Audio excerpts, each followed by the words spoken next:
Hello साथियों, कैसे हैं आप सभी। मैं विवेक एक बार फिर से आप सभी साथियों का आपके अपने परिवार एग्जामपुर में हार्दिक स्वागत करता हूं। हमें एग्जामपुर कलम से क्रांति रेस्ट ले रहा था बच्चा, चीनियों को गाली दे रहा था। दो नितिन सर और अमित सर बैठे थे तो उनके साथ मिलकर चीनियों को भर भर के गालियां दे रहा था, नेताओं को भर भर के गालियां दे रहा था, मतलब पूरी भड़ास निकाल रहा था। फिर वरना क्लास में आता एकदम गुस्सा आ रहा हुआ है, मन कर रहा मैं चीनी सीमा पे चला जाऊं और कम से कम 100 चीनियों को तड़पा तड़पा के मारूं। मतलब कैसे बताऊं मैं तुम्हें मेरे अंदर की जो भावना है अभी। मतलब डेस्क का चार्ज ले आओ। तुम ऐसा समझो कि आग ऐसी लग रही है अभी कि हे भगवान कुछ चीनी, मतलब क्या बोलूं मैं तुम्हें, मतलब तुम समझ सकते हो। तुम्हारी क्लास में किसी से लड़ाई हुई थी, जब तुम्हें उस पर गुस्सा आवे, ऐसे गुस्सा आ रहा है इस समय। नेताओं को भी मैंने भर भर के गाली दी आज, भर पेट। मतलब हर प्रकार की जितनी भी हो, जितनी भी दुनिया में टाइप्स ऑफ गालीज हैं सारी। चलिए स्टार्ट करते बच्चा। विसर्ग संधि। यार बड़ी टेंशन है यार आज सीमा पे, मतलब देश आर्मी का इतना मोरल डाउन है इन की वजह से, नेताओं की वजह से। क्या बोले आपसे। तो हमें पता है कि प्रथम शब्द की अंतिम ध्वनि जिसको हम पहली ध्वनि मानते हैं और दूसरे शब्द की प्रथम ध्वनि जिसको सेकंड मानते हैं, यही तो मानते हैं। इन दोनों के मेल से एक तीसरी नई ध्वनि बनती है, इनमें विकार आता है, यही तो संधि होती है। होती है नहीं होती है, ऐसे नो बोलो। यदि इनमें से एक ध्वनि विसर्ग है तो हमने क्या कहा कि यदि विसर्ग, ये जो चिन्ह होता है विसर्ग ध्वनि का मेल, विसर्ग ध्वनि का मेल किसी भी स्वर, व्यंजन अथवा विसर्ग ध्वनि से होने पर, विसर्ग ध्वनि से होने पर जो विकार उत्पन्न होता है, होने पर जो विकार उत्पन्न होता है, विकार उत्पन्न होता है वह विसर्ग संधि के अंतर्गत आता है, विसर्ग संधि के अंतर्गत आता है। कहने का मतलब साफ है कि यदि प्रथम ध्वनि विसर्ग है, प्रथम शब्द की अंतिम ध्वनि, प्रथम शब्द की अंतिम ध्वनि विसर्ग है और यदि सेकंड नंबर पर कोई विसर्ग हो, कोई व्यंजन हो या स्वर हो, तो हमेशा क्या बनेगा, विसर्ग संधि बनेगा। क्या बनेगा, विसर्ग संधि बनेगा। तो सबसे पहला, इसमें भी कई नियम होते हैं, विसर्ग संधि में भी क्या होते हैं, कई नियम होते हैं, जिसमें सबसे पहले नियम 1 आ जाता है। क्या जाता है, नियम 1। बहुत ही क्लियर सी बात है, कहा गया है कि यदि विसर्ग से पहले कोई स्वर हो, विसर्ग से पहले कोई कंठ स्वर हो, ठीक है भाई, फिर विसर्ग हो, पहले कोई कंठ स्वर हो, फिर विसर्ग चिन्ह हो, विसर्ग ध्वनि हो और फिर इनमें से कोई एक हो। पहले नंबर पर ए, दूसरे नंबर पर ये, रे, ले, वे और है, और तीसरे नंबर पर कौन सी चीज हो, तीसरा, चौथा या पांचवा, स्पर्श व्यंजन वर्ग का तीसरा, चौथा या पांचवा व्यंजन। कहने का मेरा अर्थ क्या है कि यहां पर विसर्ग ध्वनि का मेल, विसर्ग ध्वनि का मेल सघोष वर्ण से होता है। किससे होता है, सघोष वर्ण। सघोष के अंतर्गत जो स्वर होते हैं ये भी सघोष होते हैं, ये लेवे है ये भी सघोष होते हैं, और स्पर्श व्यंजन वर्ग के जो ये तीसरे चौथे पांचवें होते हैं बच्चा, इसी प्रकार से नीचे तक ये क्या होते हैं, ये भी सघोष होते हैं कि जिनके उच्चारण में स्वर तंत्रियां कंपन करती हैं। तो ऐसे में क्या होता है कि विसर्ग ध्वनि के स्थान पर विसर्ग क्या होती है, ये बच्चा इसका उच्चारण स्वर तंत्र से होता है। कहां से होता है, स्वर तंत्रीय भी इनको कहते हैं। तो जो विसर्ग ध्वनि है स्वर तंत्रीय ध्वनि है, तो आप इसे कह सकते हो कि विसर्ग के स्थान पर कंठ ओष्ठे ओ आ जाता है। क्या आ जाता है, ओ हो जाता है। कंठ के स्थान पर ये जो विसर्ग ध्वनि है इसके स्थान पर ओ हो जाता है। क्या हो जाता है, ओ से ओखली की ध्वनि हो जाती है। अर्थात जो विसर्ग ध्वनि है ये कंठ ओष्ठे में बदल जाती है, ओ में बदल जाती है। होना क्या चाहिए, विसर्ग से पहले कोई कंठ स्वर हो, ए आ, और विसर्ग के बाद में या तो कोई स्वर या ये लेवे है या तीसरा चौथा पांचवा कोई सघोष होना चाहिए। क्या होना चाहिए, कोई सघोष होना चाहिए। क्या होना चाहिए बच्चा, कोई ना कोई सघोष होना चाहिए। करके देख लेते हैं इसके कुछ एग्जाम्पल, फिर बहुत सारे एग्जाम्पल आपको प्रैक्टिस के लिए तो दे ही दूंगा।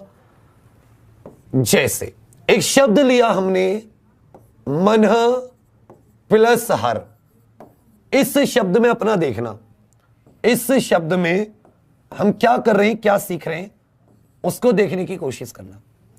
मना तो भाई ने के नीचे हलंत तो है नहीं, इसका मतलब ये पूरा का पूरा उच्चारण है।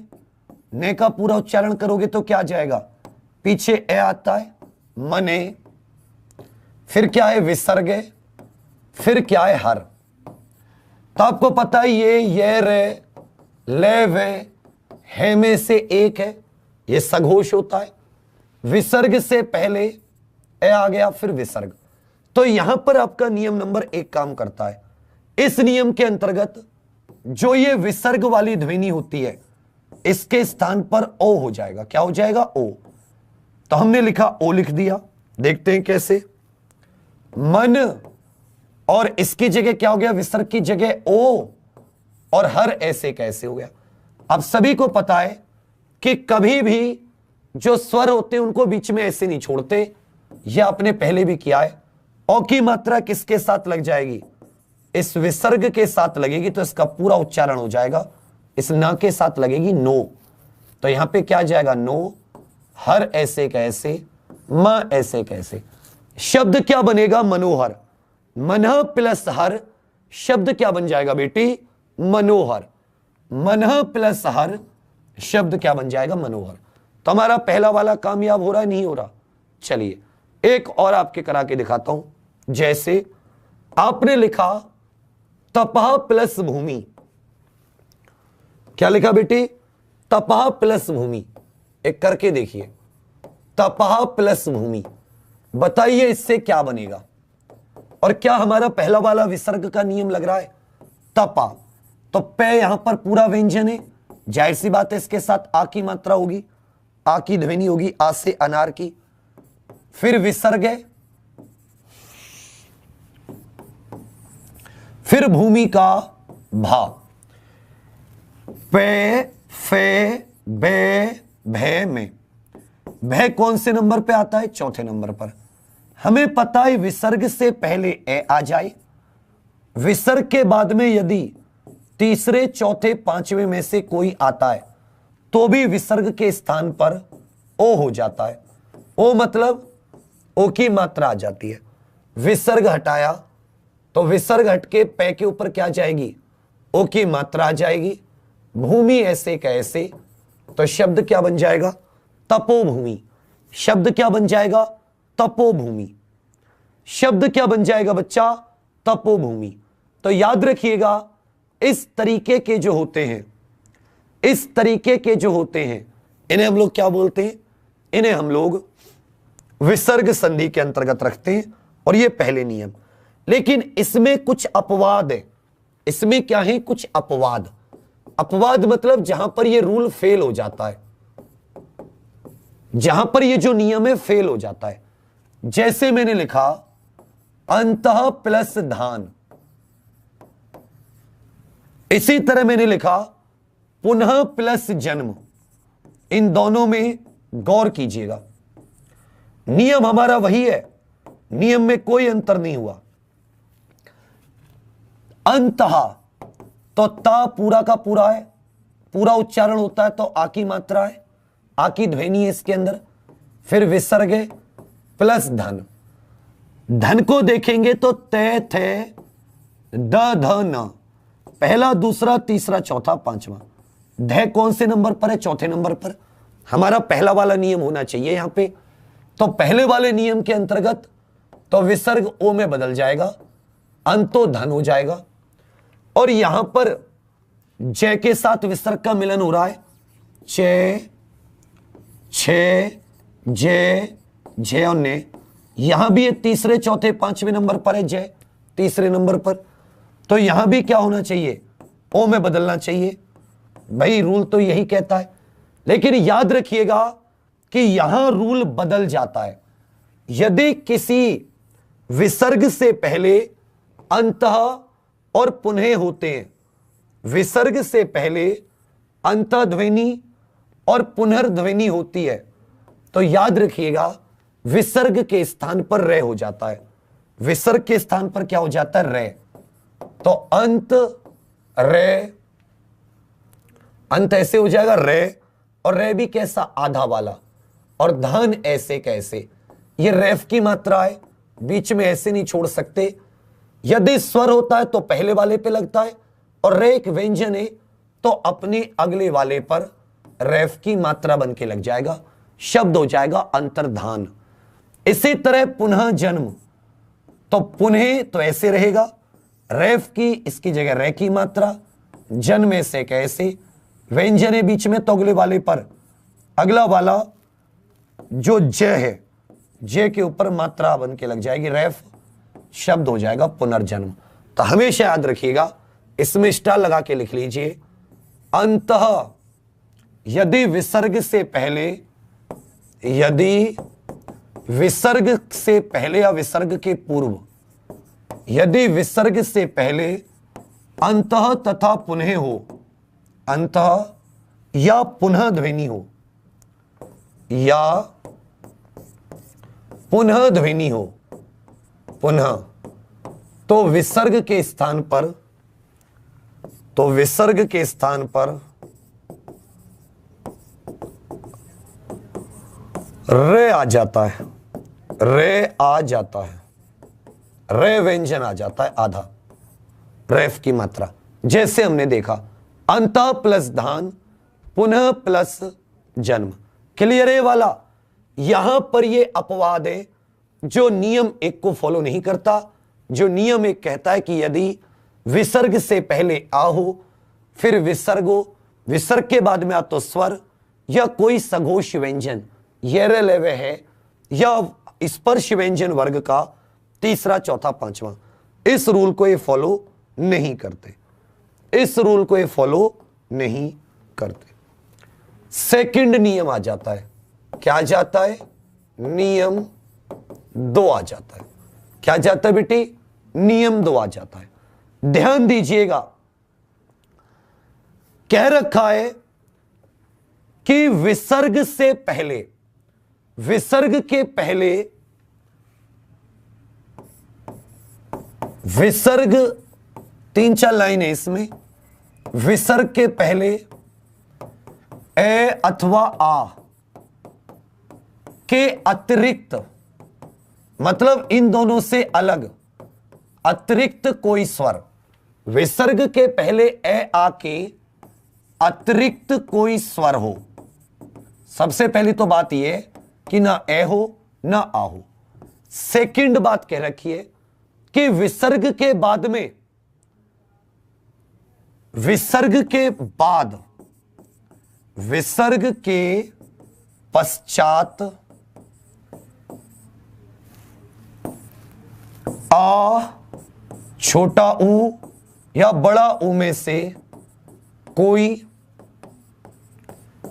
या तो इन तीनों वर्णों में से कोई हो, या ये रे ले और वे अंतस्थ व्यंजन में से कोई हो, या फिर अंतस्थ व्यंजन में से कोई हो, या स्पर्श व्यंजन वर्ग का तीसरा चौथा पांचवा वर्ण हो। स्पर्श व्यंजन वर्ग का तीसरा चौथा या फिफ्थ पांचवा वर्ण। कुछ नहीं है, विसर्ग से पहले ए आ के अलावा कोई अतिरिक्त कोई स्वर हो, इनके अलावा कोई दूसरा स्वर हो।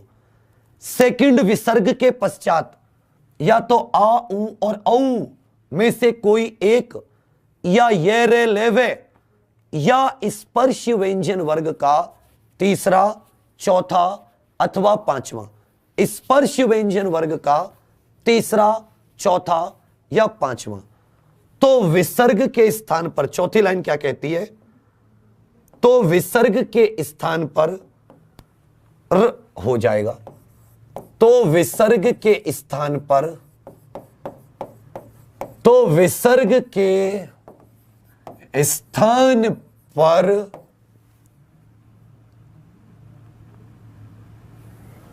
अर्रा हो जाता है, रा के नीचे रेफ की मात्रा हो जाती है, हो जाता है।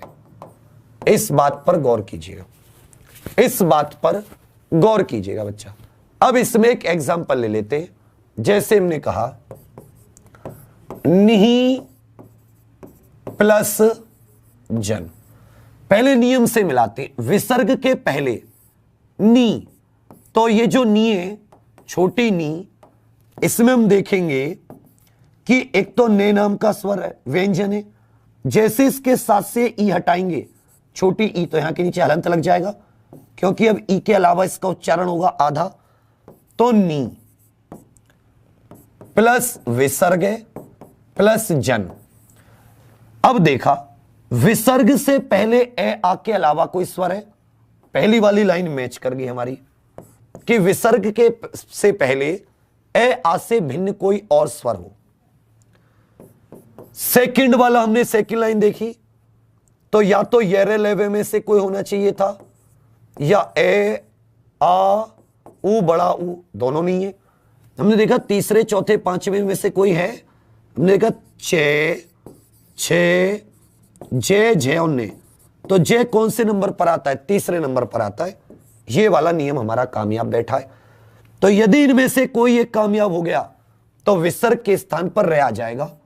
तो नी तो ऐसे का ऐसे, विसर्ग की जगह रे, और जन ऐसे कैसे। आपको पता है बीच में रे आ जाए तो अगले वाले पर रेफ की मात्रा बन के चढ़ जाता है, चढ़ा दी मात्रा, शब्द क्या बन गया, शब्द बन जाता है निर्जन। शब्द क्या बन जाता है बेटी, निर्जन। तो निही प्लस जन शब्द क्या हो जाएगा, निर्जन। तो ये आपको समझ में आया, ये क्लियरली समझ में आई बात। बहुत आसान से नियमों को समझ के आप कर सकते हैं। एक और देख लेते हैं, बहुत ही फेमस शब्द होता है इसमें, आशीवाद।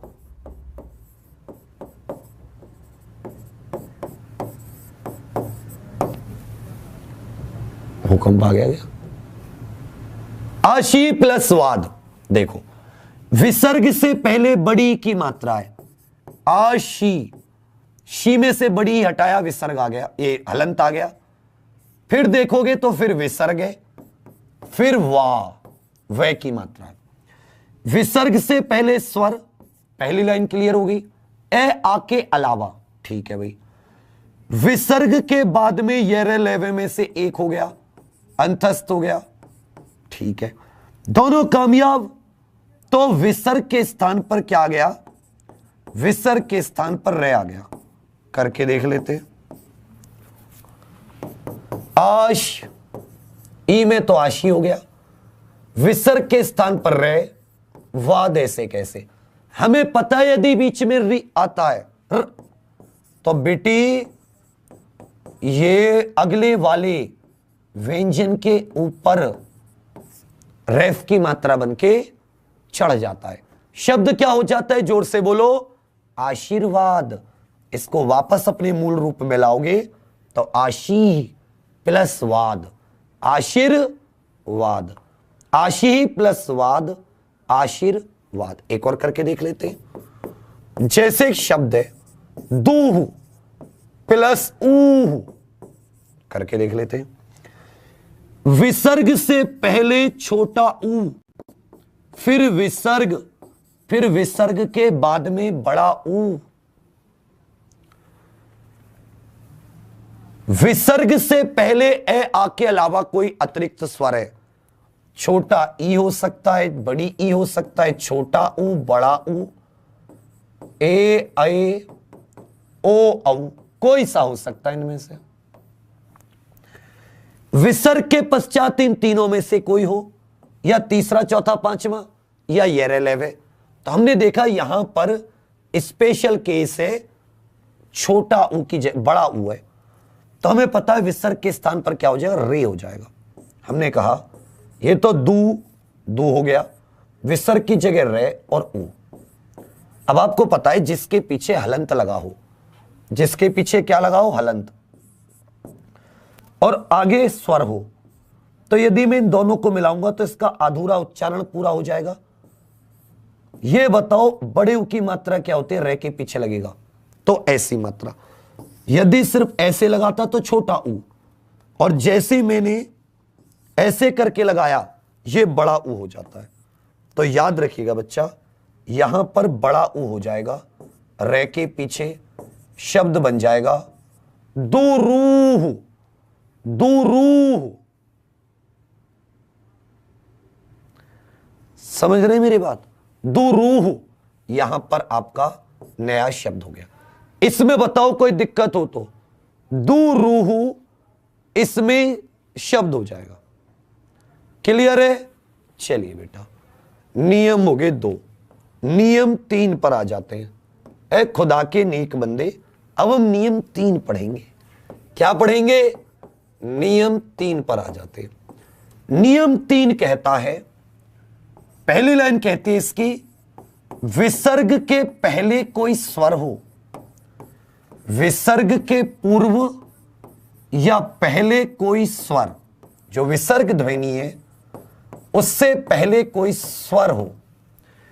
सेकंड कहता है कि विसर्ग के बाद में छ या श्या में से कोई एक हो। विसर्ग के पश्चात, विसर्ग के पश्चात चा हो, छ हो या श्या हो, इनमें से कोई एक। तो नियम कहता है कि विसर्ग की स्थान पर, विसर्ग की जगह या विसर्ग के स्थान पर आधी शय शलजम हो जाता है या आ जाता है। अपूर्ण अर्थात आधा शय शलजम हो जाता है या आ जाता है। विसर्ग से पहले कोई स्वर, तो मैं इसको एक साथ लिखूं तो स्वर, फिर विसर्ग, फिर इनमें से कोई एक, दोनों मिले आधा शय, दोनों मिले तो आधा शय। करके देख लेते हैं, खुदा के नेक बंदे, करके देख लेते हैं बाबू। ओ लाहौल वला कुव्वत। चलिए, जैसे मैंने लिखा दुहु प्लस शासन, दुहु प्लस शासन, द के साथ छोटा ऊ, फिर विसर्ग, फिर शय से शलजम। बेटा विसर्ग से पहले स्वर, ये लाइन बिल्कुल सही है नियम की।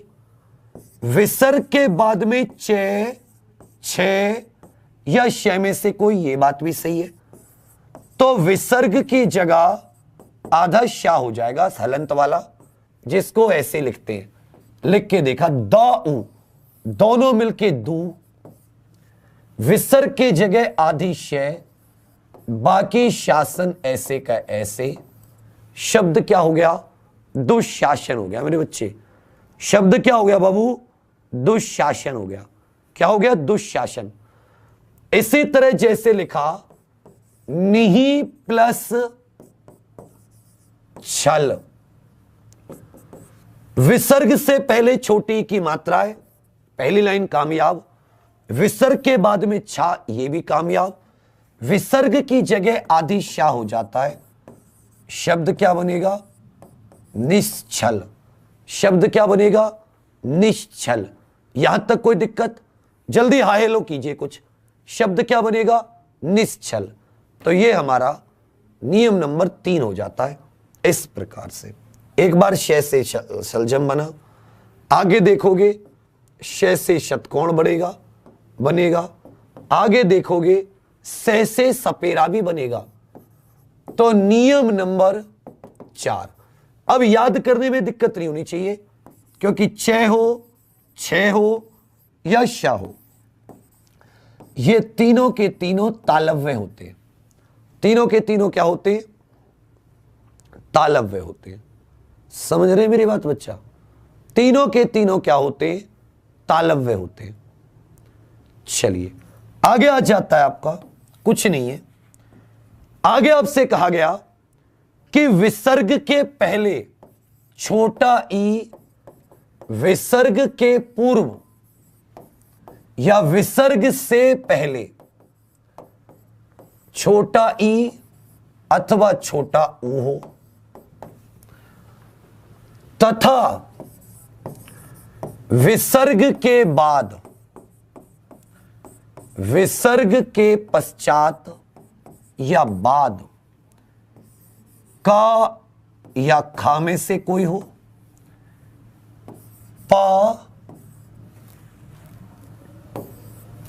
टा और ठा में से कोई हो, या पा और फा में से कोई हो, मूर्धन्य हो या ओष्ठ्य हो, पा फा, तो विसर्ग के स्थान पर आदि शय से सतकोण हो जाता है।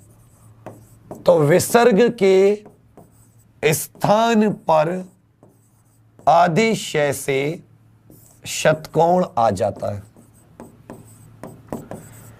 बिल्कुल भी गड़बड़ नहीं करना, कोई दिक्कत नहीं है। इस प्रकार से या तो छोटा ही होगा या छोटा ऊ होगा, या विसर्ग होगा, या बेटी की जान यहां पर कंठ है, अघोष, ये दोनों जो पहले होते हैं अघोष होते हैं, या मूर्धन्य अघोष या ओष्ठ्य अघोष में से कोई होगा, ये अघोषित तो होते हैं। तो विसर्ग की जगह मूर्धन्य, विसर्ग की जगह मूर्धन्य शय से सतकोण आ जाएगा। विसर्ग की जगह मूर्धन्य सह से सतकोण। एक एक करके देख लेते। जैसन आपने लिखा निहि प्लस प्राण, एक बार पै वाला करके देख लेते हैं। निहि प्लस प्राण, नी छोटी की मात्रा, फिर विसर्ग, फिर प्राण। पहली लाइन क्लियर है? विसर्ग से पहले छोटी ई या ऊ में से कोई एक, तो छोटी ई है। विसर्ग के बाद में पै फे में से कोई एक, पै है। तो विसर्ग के स्थान पर क्या लिख दोगे? आधि शय। नी विसर्ग की जगह आधि शय, प्राण ऐसे के ऐसे, निष्प्राण। इसी में एक और एग्जांपल देख लेते। जैसे निहि प्लस कपट, का वाला देख लेते हैं। विसर्ग से पहले छोटा ई, क्लियर है। विसर्ग के बाद में का खा में से कोई एक, के खे टे ठे पे फे में से एक का।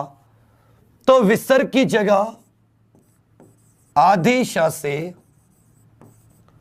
शतकोण लगा के इस शब्द को क्या कहेंगे? निष्कपट कहेंगे। छोटे क्या कहेंगे? निष्कपट। क्लियर हो रहा है? पिछले वाले में तालव्य था तो तालव्य श से शलजम आ जा रही थी, अब की बार मूर्धन्य में बदल रहा है तो श से सतकोण आ जाता है, क्योंकि टैठ है मूर्धन्य होते हैं। क्या होते? मूर्धन्य। अगला भी रोचक है, जो नियम संख्या 5 है आपका, वो भी काफी रोचक है, बहुत ही अच्छा। एक ही बच गया। कह रखा है कि विसर्ग से पहले कोई स्वर हो। नियम 5, पहली लाइन कहती है विसर्ग संधि में, विसर्ग से पहले कोई स्वर हो, विसर्ग से पहले कोई स्वर, विसर्ग से पहले कोई स्वर हो, विसर्ग के बाद या विसर्ग के पश्चात तय या थे में से कोई। भाई कै खे अघोष वर्ण यही तो होते हैं। कै खे पहले दोनों, छ छ, टे ठे, ते थे, पे फे, इन दोनों का कर चुके, इनमें आदिश्य आ जाता था, इसका कर चुके आदिश्य, इसमें भी आदिश्य सतकोण। कौन सा बच गया? तय थे। और यदि तय थे आया तो कह रखा है कि उष्म व्यंजन, अघोष उष्म में, अघोष में कन्वर्ट हो रहा है यहां पे विसर्ग, तो विसर्ग के स्थान पर, विसर्ग के स्थान पर से सपेर आ जाता है, आधी से आ जाता है। एक चीज आप देख रहे हो कि हम अघोष वर्ण को बदल रहे हैं कि यदि विसर्ग के बाद में अघोष ध्वनि आती है तो यहां विसर्ग भी खुद भी अघोष में बदल जा रहा है, लेकिन उष्म अघोष, पहले इसमें बदला, फिर इसमें, फिर इसमें, और ये तीनों ही अघोष होती हैं, क्योंकि इनके अंदर जो है होता है ह, ये तो सघोष होता है, तो ये अघोष में बदल रही है। इसमें कुछ नहीं है बच्चा, ये किस में बदल रही है? अघोष में बदल रही है। देख लेते एक एग्जाम्पल करके, एक एग्जाम्पल करके। जैसे लिखा नमः प्लस ते, नमः प्लस ते, इसका पोस्टमार्टम करा, नमः इस प्रकार से, विसर्ग ते। एक चीज बेटी आपने देखी, विसर्ग से पहले आ की ध्वनि, स्वर आ गया, पहली लाइन क्लियर। विसर्ग के बाद में तय या थे में से कोई एक है, तय है, तो विसर्ग के स्थान पर सा अर्थात हलंत वाला सह को हम कैसे लिखते हैं? आधा सह लिखते हैं। तो हमने देखा नम तो ऐसे का ऐसे हो गया, विसर्ग के स्थान पर आधा से ते हो गया, शब्द क्या हो गया? नमस्ते। शब्द क्या हो जाता बच्चा? नमस्ते। इसी तरह एक हो जाता है सेकंड आपका दुहु प्लस साहस, दुहु प्लस साहस,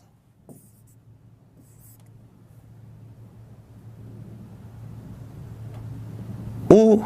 यहां पे देखो, इसमें पहली लाइन तो क्लियर होगी, दे के साथ ऊ है तो विसर्ग से पहले ऊ, कोई स्वर होना चाहिए। विसर्ग के बाद में तय हो, थे हो या से हो। यहां पे आप से भी लिख लीजिए, विसर्ग के बाद में तय हो सकता है, थे हो सकता है या से भी हो सकता है, अर्थात दंते ध्वनि हो। कौन सी ध्वनि हो? दंते ध्वनि। सा द्वंते होता है, ता, था, दा, धा, न, इसके बाद में सरल, ये तीनों दंते ध्वनि होती है। इसको वर्त से भी कहते हैं, इसको मैंने वर्त से में भी लिखवाया है और दंते में भी लिखवाया है। तो विसर्ग के स्थान पर आधी से आ जाएगा, शब्द हो जाएगा दुस्साहस।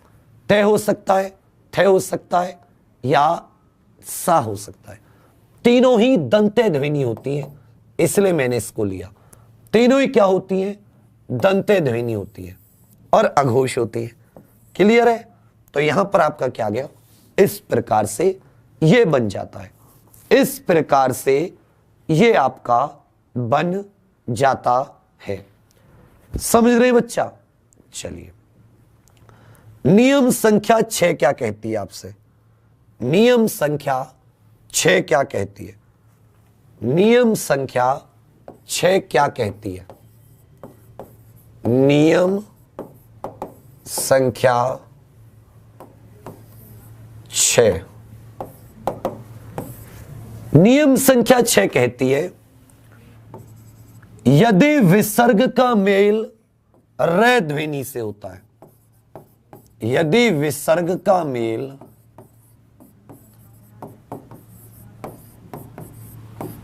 र से हो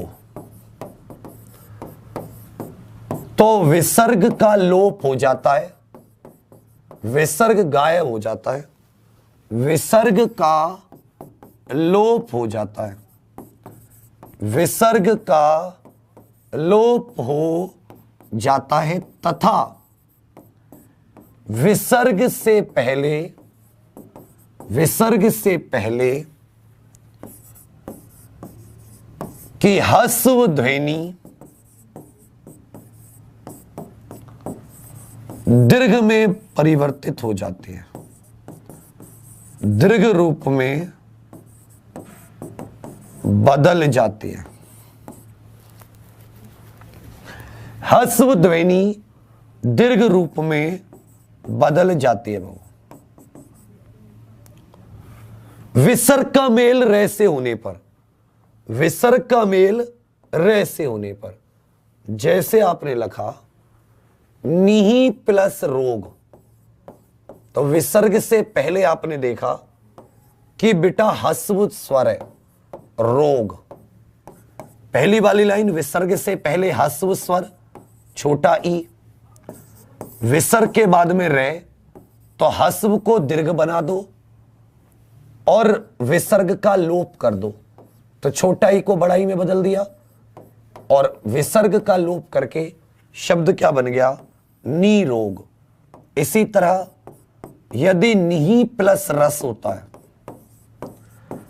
तो रे से मेल हो रहा है, पहले वाले ह्रस्व को दीर्घ बना दो, विसर्ग का लोप कर दो, नीरस हो गया।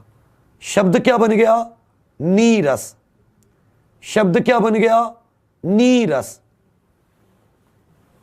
समझ रहे मेरी बात? चलिए बच्चा, कुछ ऐसे भी शब्द होते हैं कि जिनमें विसर्ग गायब हो जाता है, जैसे अतएव, अतः प्लस एव, विसर्ग से पहले कोई स्वर है, विसर्ग के बाद में कोई स्वर है। लेकिन एक चीज ध्यान देना हो कि विसर्ग के बाद में बेशक ए और आ हो, क्या हो? ए और आ, और विसर्ग के बाद में स्वर अन्य होना चाहिए, ए आ नहीं होना चाहिए। यदि ए हो जाता है तो अतोब हो जाएगा, अन्य स्वर, तो भी बीच का हटा और क्या बन गया? एक शब्द बन गया अतएव। क्या बन गया? अतएव।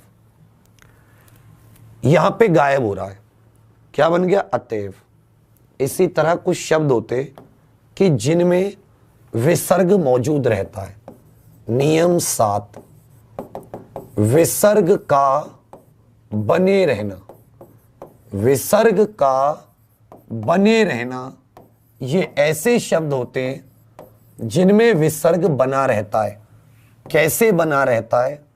जैसे शब्द है प्रातः काल, तो जैसे इसमें विसर्ग से पहले स्वर बाद में कै हो या पे होता है, तो विसर्ग ऐसे का ऐसे रहता है, प्रातः काल। इसी तरह एक शब्द होता है दुख, दुख, तो दुख में हालांकि एक अपवाद है, इससे पहले एक नियम पढ़ा था हमने कि विसर्ग से पहले ए आ के अलावा कुछ हो, तो यहां पे देखो ऊ है, फिर विसर्ग है और के खे होते हैं, तो विसर्ग के स्थान पर क्या जाता है बेटा? क्या जाता है यहां पे? शे से सतकोण आधा, ऐसे होना चाहिए था, लेकिन ये गलत है। अगर दुख होता है तो दुख में भी लगा रहता है। इसी तरह एक शब्द हो जाता अंतः प्लस पुर, तो इसको अंतःपुर, इसमें भी विसर्ग बना रहता है, इसमें भी विसर्ग बना रहता है।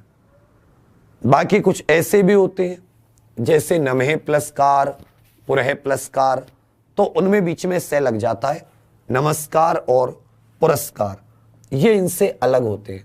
होते बिल्कुल ऐसे ही हैं कि कैसे मेल हो रहा है, लेकिन ये नमः प्लस कार, पुरः प्लस कार, इस तरह के जो शब्द होते हैं इनमें विसर्ग हटके आधी से आ जाता है। नमस्कार, पुरस्कार, और बहुत सारे एग्जाम्पल आपको कराए जाएंगे। जब इसका टेस्ट होगा आपको और चीजें समझ में आ जाएंगी, और चीजें आपको समझ में आ जाएंगी। समझ रहे मेरी बात? इसी तरह शब्द होता है अंतःकरण, तो वहां आपको कोई भी इशू नहीं करना। समझ रहे मेरी बात? चलिए अब एक शब्द दे रहा हूं आपसे। जैसे मैंने कहा एक शब्द है अंतरराष्ट्रीय, इस शब्द की संधि विच्छेद कीजिए। एक शब्द है अंतरराष्ट्रीय, इसकी संधि विच्छेद कीजिए, इसका संधि विच्छेद कीजिए, कीजिए। इसी तरह कीजिए बच्चा।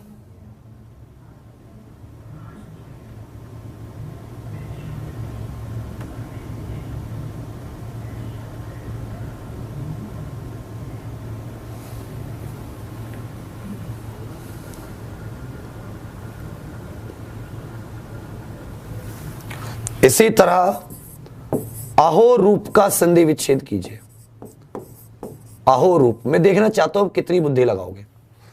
एक चीज आपने देखी कि यदि मैं इसको ऐसे लिखूं अंतर, तो ये रेफ वाली का आया, पहले नीचे हलंत लगा दिया, फिर राष्ट्रीय, मैंने मात्रा को अलग कर दिया। मुझे पता है अंत और राष्ट्रीय, तो मैंने एक चीज देखा है कि मैंने एक अपवाद लिखा था कि पुनः, और यदि अंत का मेल येरे लेवे है या तीसरे चौथे पांचवें या किसी स्वर से होता है तो विसर्ग के स्थान पर रह आ जाता है।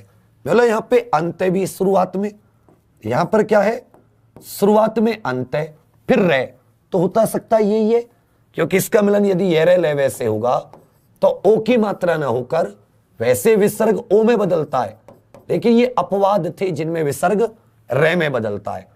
तो ये कुछ इस प्रकार से नहीं हो जाएगा, अंतः प्लस राष्ट्रीय, जो विसर्ग संधि का नियम एक था, विसर्ग संधि का नियम एक, क्या दिक्कत थी इसमें?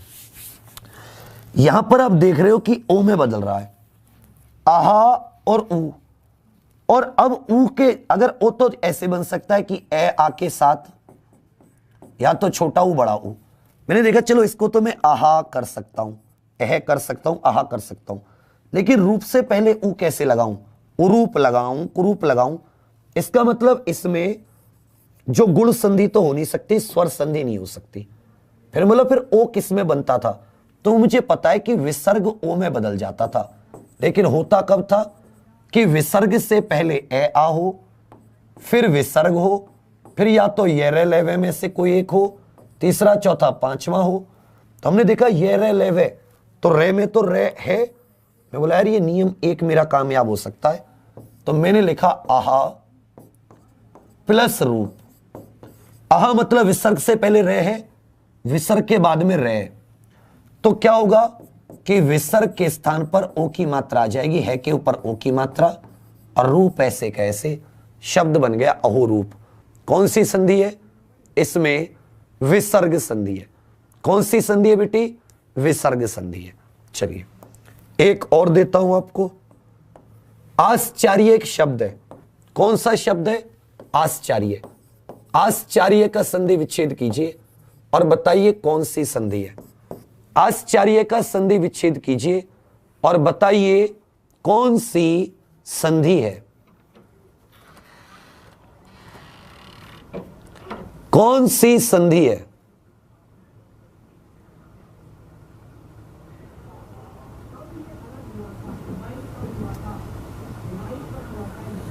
बताइए।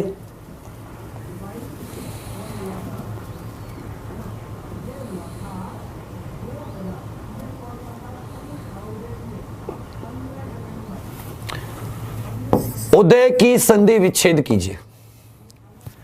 एक चीज देखिए आपने, आश्चर्य यार, मैंने एक नियम पढ़ा था, आपको याद हो, कि विसर्ग होता है, विसर्ग से पहले यदि कोई स्वर हो, फिर विसर्ग हो, और यदि विसर्ग के बाद में च, छ या श आ जाता है तो विसर्ग बदल के किस में हो जाता है? आधी श। तो बेटे यहां भी तो आधी श से शलजा में, बोला रे तो फिर तो सही हो गया। आ प्लस नीचे क्या लग गया? इसके हलंत लग गया, ओह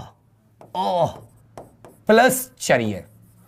विसर्ग से पहले स्वर, फिर विसर्ग, फिर चया छ में से कोई एक, तो विसर्ग के स्थान पर आधी श लग गया।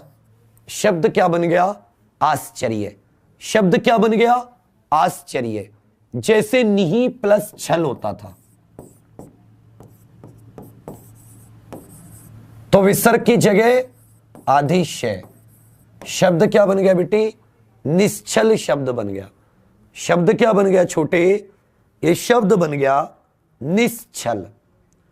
शब्द क्या बन गया? निश्चल। बताइए इसमें आपको कोई दिक्कत हो तो? अब देखो उदय बहुत अच्छा, आपके पास एक क्वेश्चन, उदय की बात करूं। आपने देखा उदय कुछ तरीके से नहीं बन रहा, स्वर का तो मतलब ही नहीं है। इसमें मैंने कहीं यह भी नहीं देखा कि विसर्ग या तो रे आया हो, शा आ, से शलजम, सतकोण, सपेरा, ओ की मात्रा, विसर्ग भी नहीं है। इसका मतलब क्या हो सकता है? देखता हूं। एक मैंने देखा भाई, देखो ते, थे और दे। ते अपने किस में बदलता था? दे में बदलता था। ते थे दे पहला होता है, दूसरा है, तीसरा। पहला किस में बदलता था? तीसरे में। व्यंजन संधि का पहला नियम याद है? व्यंजन संधि का प्रथम नियम कोई बताओ? हमने पढ़ा था, यदि पहले के, चे, टे,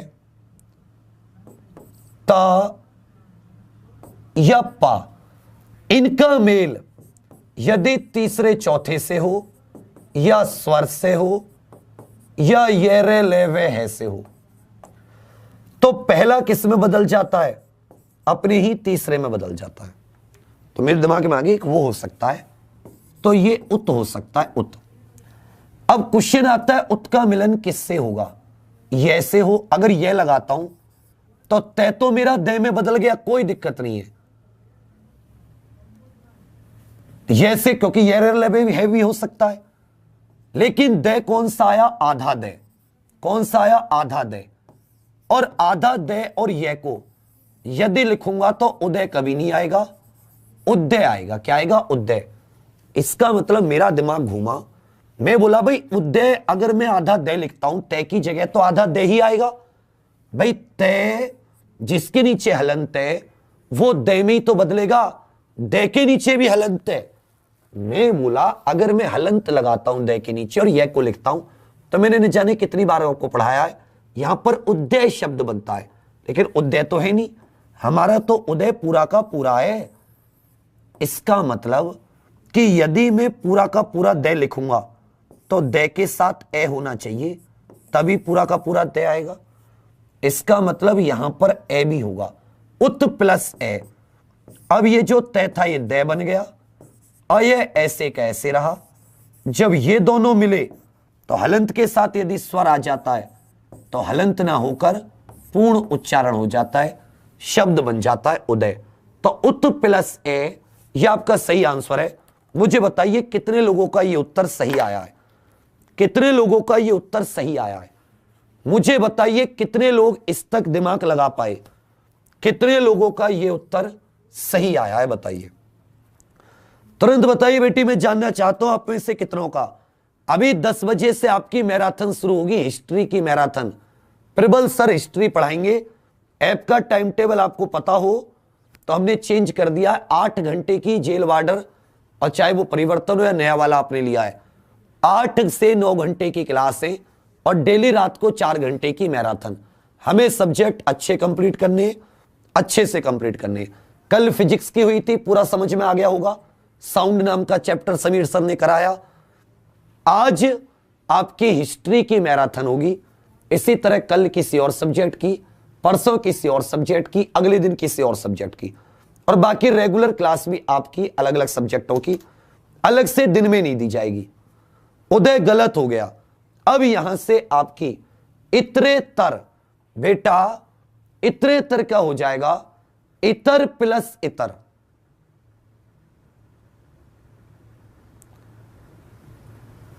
इनको मैं आपको और सारे एग्जांपल्स में दे दूंगा। इस तरह से जो चैप्टर है हमारा समाप्त होता है। कम से कम 200 संधि के शब्द आपको और दूंगा प्रैक्टिस के लिए। बढ़िया संधि में कुछ भी गलत ना हो। बस अगर आप थोड़ा सा दिमाग एकदम बिल्कुल सेपरेट होकर बैठोगे तो कभी आपका गलत नहीं होगा। चलिए, थैंक यू। अब इसका टेस्ट लेंगे कल।